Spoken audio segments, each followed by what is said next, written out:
บัดนี้เป็นครั้งที่122ตรงกับวันที่11มีนาคมพศ2569ข้าพเจ้าในณัฐพงศ์วิโรจน์เมืองรหัส202ขอเปล่งวาจาสาธยายพุทธมนต์ถวายเป็นพุทธบูชาธรรมบูชาสังฆบูชาและเป็นอาจาริยบูชาแด่องค์พระร่วมปฏิเถรเจ้าองค์หลวงปู่สำเร็จรุ่นหลวงปู่บุญเดชหลวงปู่ศิลาต่อทั้งครูบาอาจารย์ผู้เป็นเจ้าของวิชาจินดามณีขอเทพเทวดาเจ้าทั้งหลายโปรดจงมาอนุโมทนาในการสวดสาธยายของข้าพเจ้านี้ขออนุภาพคุณพระรัตนตรัยครูบาอาจารย์เทพเทวดาทั้งหลายโปรดจงมาได้จิตของข้าพเจ้าเป็นสมาธิอันควรแก่การสวดสาธยายมนต์ต่อไป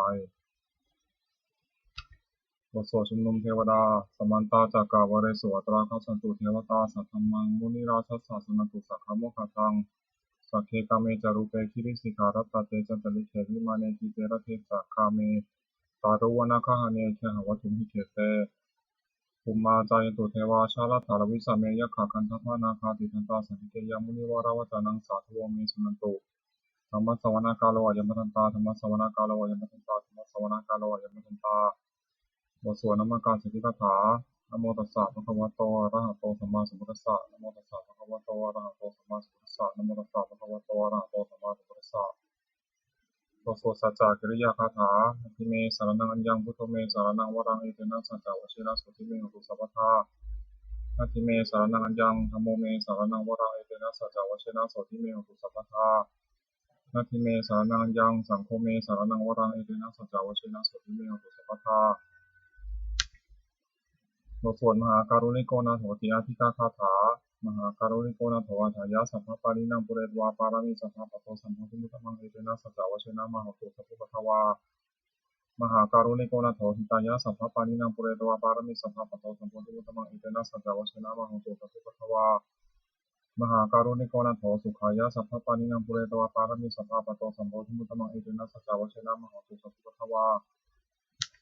บทสวดมหาสมัยสูตรเอวเมสุตังไอกังสมัยยังภควาสักเคสุวิหารติกาบิลาวุตุสมิงหาวันเนมหาตาภิกขุสังคีนาสักขิมจัมมะเตหิภิกขุสัตเตหิสัตเตหิวาระหันเตหิทัสสหิจาโลกาทัตุหิเทวตาเยโกเยนะสัมมิตตังอุติภควตังสัญญาภิกขุสังฆะอัตถโคจตุนังสุทธาวาสกายิกานังเทวานังเอตัสโหเสยังโกภควาสักขิสุวิหารติกาบิลาวุตุสมิงหาวันเนมหาตาภิกขุสังคีนาสักขิมจัมมะเตหิภิกขุสัตเตหิสัพเพเหวาระหันเตหิทัสสหิจาโลกาทัตุหิเทวตาเยโกเยนะสัมมิตตังอุติภควันตังพัสนยาภิกขุสังฆจายานุนามายัมปิเยนะภควาเตนุปัสสกามายามะวสันตามิตวาภควโตสันเกปเสทคาถาทัสสยมาติอัตถโกตาเทวตาสายถาปีนามาพลวาปุริโสสัมมันชิตังวาพหังภาษารยะภาษาตังวาพหังสัมมิชยะเอวะเมวะสุทาวะเสสุเอเวสุอันตารหิตาภควโตปุระโตปาตุระหังสุอัตถโกตาเทวตาภควันตังอภิวาเทตวะเอกมันตังอัตถังสุเอกมันตังทิตาโขเอกาเทวตาภควโตสันเตยิมังคทังอาภาสิมหาสมโยปวารสมิงเทวกายาสมาคตาคตมะอิมังธรรมะสมยังทิตาเยวะปราชิตาสันติอัตถโกปราเทวตาภควโตสันเตยิมังคทังอาภาสิตตาภิกขโวสมาทังสุติตังอัตโนสุกามกังสุสาติวะเนตาริตังหิตวะอินทิยานิละคันติปฏิตาติอัตถโกปราเทวตาภควโตสันติมังคทังอาภาสิเชตวะกิลังเชตวะบริคันทกิลังโอหัตมะเมชาเปเดลันติสุขาวิมลาตกุมตาสุขันตาสุสุนาคติอัตถโกปราเทวตาภควโตสันติมังคทังอาภาสิเยเจจิตุตังสารนังคตาเสนะเตคมิสันติยาปายภุมิปหายะมนุสังขยาทิวะกายังบริปุรสันติติอัตถโกภควาภิกขุมันเตเสเยโพเยนะทิเตเวทัสสสุโลกาตตุสุเทวตาสัมมิตตังโหติสถาคตังทัสสนยะภิกขุสังฆะเยปิเตภิกขเวเหสุหติธัมมัทธังอรหันโตสัมมาสัมพุทธาเตสัมภิภควตานังอิทัปปรมัยเยวะเทวตาสัมมิติตาเหสุสายทัพเปเมหังเอตาระหิเยปิเตภิกขเวภูวิสันติอนังคตัมมัทธังอรหันโตสัมมาสัมพุทธาเตสัมภิภควตานังอิทัปปรมัยเยวะเทวตาสัมมิติตาภูวิสันติสายทัพเปเมหังเอตาระหิอาจิกิสามิภิกขเวเทวะกายังนามานิกิตายิสามิภิกขเวเทวะกายังนามานิติสิสามิภิกขเวเทวะกายังนามานิตังสุนาถาสาธุกรรมนัสสิกโรธาปัสสิสามิติเอวะมิเตติโกเตภิกขุภควโตปัจจตุสุภควาอิจัตถโวจะสิโลกามนุกัสสามิยะถาภุมาตถสิตายิสิตาคิริคัพพลังเปหิตตาสมาหิตาโพตุสิหาวาสันนินาโลมะหังสาธิสัมพุโนโอทาตมนัสสาสุทาวิปัสสนามนามิลาคิญโยมันสุตเตยะตวาวเนกัปปิตวัตเวตตวามดิสัทธาสาวเตสาธุเนระเต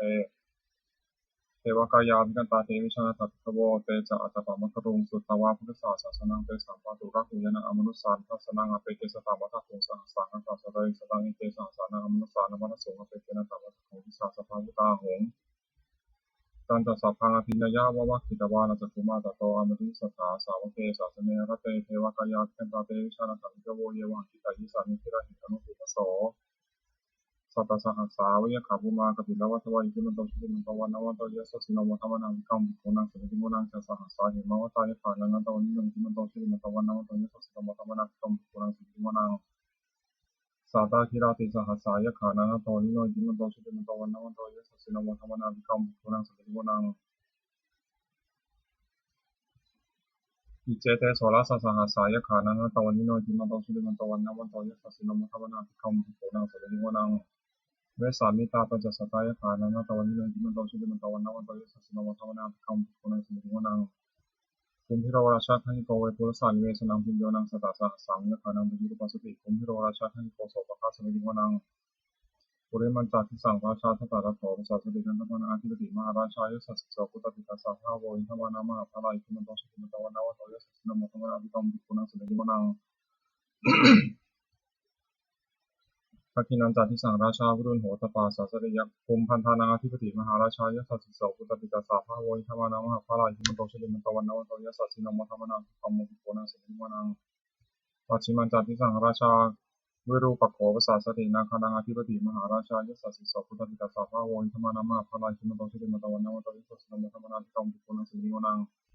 อุตรัญจาทิสังราชากุเวโรตปัสสะสติยคณาธิปติมหาราชายสัสสิโสพุทธติตัสสะภาโวอินทมานามะพลายคิมโตชิติมตวันนวันตวิสุทธินมธรรมนาธิกรรมปิโกนังสิริโกนังปุริมาทิสังทตาระโถทักขิเนนะวุณโกปัจฉิเมนะวุปโขกุเวโรตัมทิสาจตารเตมหาราชาสมัตตาจตุโรทิสาทัตถะละมนะอัตถังสุวเนกัปปิลวัตเวเตสัมมยาวิโยทัสสะ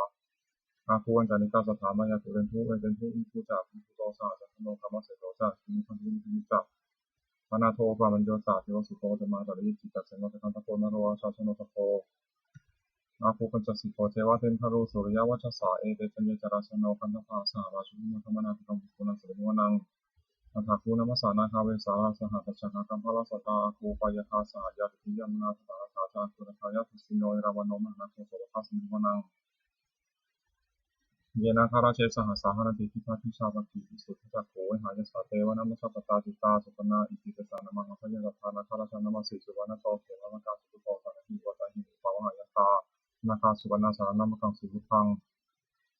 ชิตาวชิระหัตเถนะสมุทังอสุราชิตาทัตตโรวาสาวเสติอิมันโตยสัสสิโนกาลคัญชามหัสสนะอสุราธนะเวทัสสาเวตติติสุทิติจาปหาราโทนมุทิสหสัตตะปริบุตตนังสัพเพเวโรตนามกังสันติตวะปริเสนังราหุปตังวะขมุขวิโยทันิทันเตติโกนัสเดริวนังอาโปเจเทวาปฐวิจาเตชวายโยตถาคโมรุณาวรุณเทวาโสโมจะเยสสาสหเมตตากุรณคายิกาตุเทวายสัสสิโนทัสเสเตทัสสะทายาสัตถินาตาวิโนจิมโตจิมโตวันนวตยิสัสสิโนมะภวนากัมปุณัสสิวนัง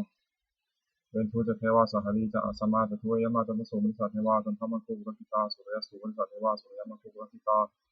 เมื่อขาตานิโกคิตวาคุมทวารหกาวสุนังวาสวสัยโตสัพพะทาบุริมโตทัสเสเตทัสสะทายาสัตถินังตาวันนิโนจิมโตสิริมันตวันนวันตยิสัสสิโนมะภวนากัมปุณัสสิวนัง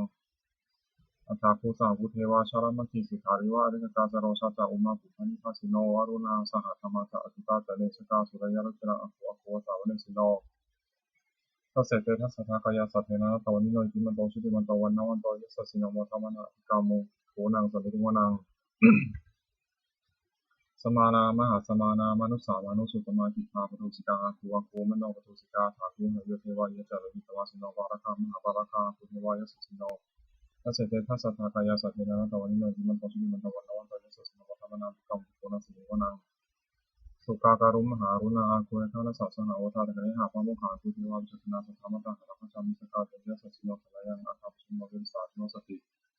ทัสเสเตทัสสะทากายาสัทเทนะตวันนิโนจิมันโตชิติมันโตวันนวันโตยัสสะสิโนโมธรรมนะกามุโขนังสันติวนังเขมิยาตุสิตายามาคัตถาตายะสัสสิโนสัมพิตกาลามาสิทธาชติธรรมะอาสวานิมานานาติโนอาคุวะตาคุปรานิตาทัสเสเตทัสสะทากายาสัทเทนะตวันนิโนจิมันโตชิติมันโตวันนวันโตยัสสะสิโนโมธรรมนะกามุโขนังสันติวนังสัพเพเตเทวานิกายาสัพเพนะนาตวันนิโนนามันวันเยนะอังคันโฉเวจินเยสัตติสาสหะภูมิทัจจาริกิรังอุคารินะมาสวังนิเทโลภะตรังนาคัมสังฆวาสิตาติตังสุธรรมะวรมิโตจัปปิตาอิทิมะโตสาสนังทิมโรติสาวะสัพพะคาสิโมนังสาสะพระมาโลกานามาพระมาพิรติอุปปโนสุติมันโตวิสมากายโยยิสัสสิโสทัสเสถะอิสระอาคูปะเสกะวะสวัตติโน เตสันจามัชตวาคาหาริโตปริวาริโตเตจัสสัพเพอภิเตสินทิเทเวสัพพมังคิมาราเสนาภิกามิปัสสาคานาสามัติยังเอถาคานาสัพพันธะราชินามิธรรมตัวสมุตตาปริวาริธรรมวงจิตตาปุจินัง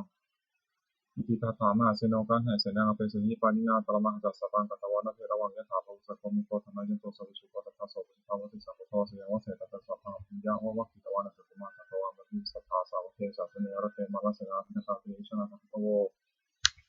เตจาตปะมะกรุสุตวาพุทธศาสสนาวิตาระหิปะกรรมมุสังติชิตุสัพเพวิชิตาสังฆามาภิยติตายะทัสสิโนโมทติสังโฆเตหิสาวกาเตชเนสุตติบทสวดจุลชยปกรณ์นะโมเมพุทธเตชะสารัตนตยธรรมิกาเตชะประสิทธิประสิทธิเทวานารายปรามิสุตาสุทิพระมาจอิทาจัตตุโลกาคัมภิรังคาสมุทาภูตุงคังคาจัสัพพมาชยประสิทธิโหตุเต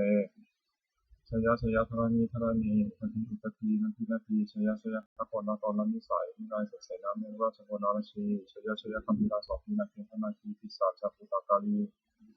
ชยชยตุนิตาโรคีชยชยสิงคีสุภทานมุขชาชยชยวุณมุขสาตราชยชยธรรมปาตินาคังกุลกันโตชยชยคัตโกนตุรงสุการะผู้ทรงศีลหาพิยคติปาชยชยวุณมุขยตาชิตาเสนาลิปุณสุธิดารดีชยชยสุขาชีวิชยชยทาริตเรสทาสุชยชยชยทานิสัพพิสทาชยชยมังกรากัญญาโภเคชยชยวุณยัคเขชยชยรักเตสุราพุชเตชาชยชยพระเมธคณาชยชยราชาธิยาสัชัยชยชยพริสัพพังชยชยอนันตาปัจเจกพุทธสาวังชยชยมหิสโรหโรหริเทวาชยชยพระมาสุรโขชยชยนาโควิรุณโควิรุปโขสนิมารวิอินโทจาเวนะตโยจากุเวโรวรุโนปิจาคีวโยจาปัจฉิมโหกุมารโรชตารัตโกสารสามาธิวาสิตาภาษาโยอิสิโนสาวกาสัพพชยรามโมโหตุเตชยธโมจะสังโฆจะทัสสะปโรจะชยกังอิเตนะชยเตชนะชยสุติโหตุเตเนตนะพุทธาเตชนะโหตุเตชยมังคลังชโยปิพุทธศาสนิมโตยามนัสสะจักปฏิมโตปราชโยโคสยามพุทธิมเทวมุติตาเชยตถาพระมังคณามิสโนชโยปิพุทธศาสนิมโตยามนัสสะจักปฏิมโตปราชโยโคสยามพุทธิมเทวมุติตาเชยตถาพระมังคณามิสโนชโยปิพุทธศาสนิมโตยามนัสสะจักปฏิมโตปราชโยโคสยามพุทธิมเทวมุติตาเชยตถาเทวคณามิสโนชโยปิพุทธศาสนิมโตยามนัสสะจักปฏิมโตปราชโยโคสยามพุทธิมเทวมุติตาเชยตถาสุวรรณคณามิสโนชโยปิพุทธศาสนิมโตยามนัสสะจักปฏิมโตปราชโยโคสยามพุทธิมเทวมุติตาเชยตถานังคณามิสโนชโยปิพุทธศาสนิมโตยามนัสสะจักปฏิมโตปราชโยโคสยามพุทธิมเทวมุติตาเชยตถาสัพพมังคณามิสโนเชยโตปิยมุเรสกยานันทิวัฒโนเอวังตาวังวิชโยหิชยสุชยมังคะเลอปราชิตาปรันเตสีเสวัติโปกเรวิเศเกสัพพุทธนาขับวัตโตมโมทติสุนัขตังสุมังคลังสุปปังสุขิตัง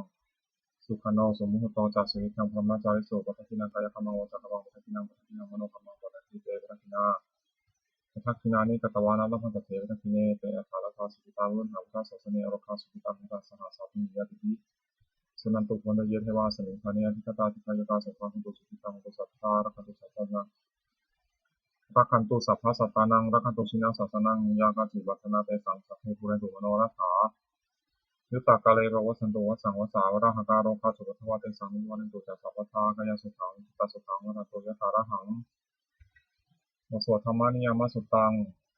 เอวเมสุตังเอกังสมัยังภควาสาวัติยังวิหารติเชตาวะเนอนาคติคัสสะธรรมเมตัสโสภควาภิกขุมันเตสิภควติทันติติเตภิกขุภควโตปัจจสุสมภควาเอตัสสโวจะอุปาทวาภิกขุเวตถาคตานังอุปาทวาตถาคตานังทิตาวสาสุติธรรมติตตาธรรมานิยมตาสัพเพสังขารานิจจติตังตถาคตโตวิสัมปิติอภิสัมมิติสัมปิตวาอภิสัมมิตวาจิตติสิเสติพันธะปฏิปทาปฏิวิวารติวัชติตานิโคติสัพเพสังขาราอนิจจติอุปาทวาภิกขุเวตถาคตานังอนุปาทวาตถาคตานังทิตาวสาสัพพิธรรมติตตาธรรมานิยมตาสัพเพสังขาราทุกขาติตังตถาคตโตอภิสัมปิติอภิสัมมิติอภิสัมปิตวาอภิสัมมิตวาจิตติสิเสติพันธะปฏิปทาปฏิวิวารติวัชติอุรานิโคติสัพเพสังขาราทุกขาติอุปาทวาภิกขุเวตถาคตานังอนุปาทวาตถาคตานังทิตาวสาสัพพิธรรมติตตาธรรมานิยมตาสัพเพธรรมาอนัตติตังตถาคตโตอภิสัมปิติอภิสัมมิติอภิสัมปิตวาอภิสัมมิตวาเสติปัญญาปฏิปทาปฏิวิวารติวิปัสสติอุตานิคารติสัพเพธรรมาอนัตติอิทัมมโมจาภควาตามนาเตวิโกภควโตภาสิตังอภินันตุนติวสวดพระเทคารตาคาถาแปลอติตังนานวะข้ามายนะปฏิกังเขนะคตังบุคคลไม่ควรตามที่ถึงสิ่งที่ล่วงไปแล้วด้วยอะไรและไม่พึงพงถึงสิ่งที่ไม่มาถึง ยะถาติตังปะหินันตังอัปปตัญจานะตังสุติติกาลเวลาเสด็จอนาคตก็ยังไม่มาปัจจุบันนั้นจะธรรมังตถาตถาวิปัสสติสังฆังสังฆังตังธรรมนุภโรเยผู้ใดเห็นธรรมมันเกิดขึ้นเฉพาะหน้าในที่นั้นอย่างแจ่มแจ้งไม่ค่อนใครควรพบคุณในการที่นั้นไว้อาเชวะกิจจามาตตังโกชัญญามรณังสุเวภาพเยมิกิริทั้งธรรมนี้ใครจะรู้คำสั่งในเรื่องนี้นั่งหินองสังขารันเตนะมหาเสนามัจจุราภการสุขิตวัตุราสมิสามายังไม่มีสำหรับเราเอวังวิหาริมาตาปิงอโหรตามาตันติตังตังเวภุคารโตติสันโตจิตเตมุนีผู้สงบย่อมกล่าวเรียกผู้มีความเพียรอยู่เช่นนั้นไม่เกียจคร้านทั้งกลางวันกลางคืนว่าผู้เป็นอยู่ในทิงราทีเดียวก็น่าชมบทสวดธรรมะสังเวชปัตตเวทนาแปลสัพเพสังขารานิจจาสังขารคือร่างกายจิตใจและรูปธรรมนามธรรมทั้งหมดซึ่งมันไม่เที่ยงเกิดขึ้นแล้วดับไปมีแล้วหายไปสัพเพสังขาราทุกขาสังขารคือร่างกายจิตใจและรูปธรรมนามธรรมทั้งหมดซึ่งมันไม่ทุกข์ทนยากเพราะเกิดขึ้นแล้วแก่เจ็บตายไปสัพเพธรรมานัตตาสิ่งทั้งหลายทั้งปวงทั้งที่เป็นสังขารและไม่ใช่สังขารทั้งหมดซึ่งไม่ใช่ตัวไม่ใช่ตนไม่ควรถือว่าเราว่าของเราว่าตัวว่าตนของเราทวงชีวิตตามชีวิตของไม่ยั่งยืนทวงมรณะความตายของยั่งยืนคำว่าสัมมยามฤตพังอาราถึงตายเป็นแท้มรณะปริโยสานามีชีวิตตามชีวิตของเราเป็นความตายที่สุดรอบชีวิตตังเมนี้ตามชีวิตของเราเป็นของไม่เที่ยงมรณะเมนี้ตามความตายของเราเป็นของเที่ยงวัฏฏะควรที่จะสังเวชในยังกายโยจิรังร่างกายนี้ได้ต้นอยู่นานอเปตาวิญญาโนขั้นปัสสตาวิญญาสุพรพอที่เสียแล้วอธิเสสติจากวันทัพปฐมซึ่งมันดีกริงพลังอิวัปดุตังวัฏทั้งมาและท่านตัวนี้ก็ถามประโยชน์นี้ได้อนิจจาวัฏสังขาราสังขารทั้งหลายไม่ที่หนออุปาทวายะธรรมิโนมีความเกิดขึ้นแล้วมีความเสื่อมไปเป็นธรรมดาอุปาจิตวานิโรธทันติเป็นถึงแล้วย่อมดับไปเทสังวุปสโมสุโขความเข้าไปสงบระงับสังขารทั้งหลายในสิ่งยิ่งสัพเพสัตตามรณะสัตว์ทั้งหลายทั้งปวงกำลังตายอยู่มนุษย์สู่แต่มนุษย์ทะเลที่ตายแล้วและกำลังจะตายเถวะมนุษย์สานี้เราก็จะตายอย่างนั้นเหมือนกันนั้นที่มีเอกสังคโยความสงสัยความตายนี้ไม่มีแต่เราเลยมาส่วนเมตตายังกินจิยังกิติกุศลังกัมมังสัพพิหิทัตเตหิกัตตังปุญญังโนอะนะโมทันตุสุนันตุโคตเยเทวาสมิทานิอธิฆตาติคายุตาสุทังตุสุขิตังตุทุกขาภมุตตุมาตาปิตาสุขิตังตุทุกขาภมุตตุสัพเพยติกาสุขิตังตุทุกขาภมุตตุสัพเพอายติกาสุขิตังตุทุกขาภมุตตุสัพเพปิสาสเวขาสัพเพเปตาสุขิตังตุทุกขาภมุตตุสัพเพอจาริยุปัชฌายะสุขิตังตุทุกขาภมุตตุสัพเพนักตาสุขิตังตุทุกขาภมุตตุสัพเพเทวาสุขิตังตุทุกขาภมุตตุสัพเพสามัตถินังสมิชันตุโวในส่วนบูชาหลวงปู่ทวดนะโมโพธิสัตโตอาคันติมัญญะอิติปะคะวานะโมโพธิสัตโตอาคันติมัญญะอิติปะคะวานะโมโพธิสัตโตอาคันติมัญญะอิติปะคะวาปฏิภาณคาถายาเทวตาสันติวิหารวาสินีตุเวทะเดโพธิทะเลแต่เป็นตาธรรมะทะเนนะพวันตุปุชิตาโสติกโรเดชาวิหารามันทะเลเถระธรรมชานวกาจติโวสารามิกาธาราปฏิโวสักกาข้ามาจเทสานิธมาติสราสปานุพุตาสุขิตาโพธิเตชลาภุชาเยวิจาอัสสัมภวาสังเสทชาตาเทโวปปาริกานิยันติการธรรมวรังปฏิเสเตสัมปติทิปัสสะกโรติสังขยังข้าตุจิรังสตังธรรมธรรมธราจบุคลาสังโฆตุสมควะถายะจาหิตายะจาอัมเหระกตุสัทธโมสัพเพปิธรรมชานิโนวุทิสัพพพุทธยามะธรรมิอริยปะเวทิเตสันนาโหนตุสัพเพปิปานิโนพุทธศาสเนสัมมาทรังปวัชชันโตกาเลเทโวปวัสสุวุทิภาวะสัตตนังสมิทานิสุเมธานิมาตาปิตาสัสชังนิจังรักขันติบุตกังเอวังธรรมินาราชนงปชังรักขันติสัพพทาเทวตาอุโยชนะคาถาทุกขปตาจนิทุกขาพิยปตาจนิพยาสุขปตาจนิโสกาหตุสัพเพปินานิโนเอตาวตาจามหิสัมปตังปุญญสัมปตังสัมภเทวานุโมทิตุสัพพะสัมปติสิทธิยาธนังทันตุสัพพยาสีรังรักขันตุสัพพทาภาวนาทิรตังหุตุเทวตาคตาสุมังคลคาถาโหตุสัพพังสุมังคลังรักขันตุสัพพเทวตาสัพพพุทธังภาวนาโสติตุนิรันตรังโหตุสัพพังสุมังคลังรักขันตุสัพพเทวตาสัพพธรรมานุภาวนาโสติตุนิรันตรังโหตุสัพพังสุมังคลังรักขันตุสัพพเทวตาสัพพสังฆานุภาวนาโสติตุนิรันตรังสัพพิพุทธาพระปัตตาปัจเจกนันตยัมพลังอรหันตานันจัตเตชนะรักขังมัทามิสัพพโสสัพพิพุทธาพระปัตตาปัจเจกนันตยัมพลังอรหันตานันจัตเตชนะรักขังมัทามิสัพพโสสัพพิพุทธาพระปัตตาปัจเจกนันตยัมพลังอรหันตานันจัตเตชนะรักขังมัทามิสัพพโสสัพพิพุทธาพระปัตตาปัจเจกนันตยัมพลังอรหันตานันจัตเตชนะรักขังมัทามิสัพพโสสัพพิพุทธาพระปัตตาปัจเจกนันตยัมพลังอรหันตานันจัตเตชนะรักขังมัทามิสัพพโสสัพพิพุทธาพระปัตตาปัจเจกนันตยัมพลังอรหันตานันจัตเตชนะรักขังปันธามิสัพพโสสัพเพพุทธาภรปัตตาปัจเจกนันเดียพลังอรหันตานันจาเตชนะรักขังมันธามิสัพพโสสั สัพเพพุทธาภลปตาปัจเจกนันเจพลังอรหันตานันจาเตชนะรักขมัทธามิสัพพโสสัพเพพุทธาภลปตาปัจเจกนันเจพลังอรหันตานันจาเตชนะรักขมัทธามิสัพพโสด้วยอำนาจแห่งบุญกุศลข้าพเจ้าได้สวดสาธยายพระพุทธมนต์ข้าพเจ้าขอนอมข้าวิถวายเป็นพระราชกุศลแด่สมเด็จพระนางเจ้าสิริกิติ์พระบรมราชินีนาถพระบรมราชชนนีพันปีหลวงผู้เสด็จสู่สวรรคาลัยขอในทรงแห่งบุญกุศลนี้จงเป็นสมมาเสด็จคนแก่พระเจ้าพระพาดปลอดภัยจากทุกโศกโรคภัยอันตรายทั้งปวงมีแรงหาได้สุจริตมั่นคงเป็นสัมมาอาชีพชอบธรรมคำว่าไม่มีอดอยากยากจนขออย่าได้มีแก่ข้าพเจ้าขอให้ข้าพเจ้ามีสมาธิที่ทั้งมั่นในพระธรรมคำสอนขององค์สมเด็จพระสัมมาสัมพุทธเจ้าดำรงอยู่ในธรรมการตลอดกาลนานอีกทั้งขอเทพเทวดาทั้งหลายผู้ได้อนุโมทนาสาธุการในบุญกุศลนี้โปรดสอดคล้องน้อมส่งในข้อมูลมงคลไปสู่วัตถุมงคลข้าพเจ้าด้วยสติทั้งฝ่ายในและฝ่ายลาวรวมถึงวัตถุมงคลทั้งปวงที่สามสิ่งเลยได้จัดสร้างขึ้นให้เกิดด้วยพุทธานุภาพเทวานุภาพและฤทธานุภาพศักดิ์สิทธิ์อำนวยผลให้เสด็จมงคลแก่ทุกข้อปองและบูชาทุกประการเทอญ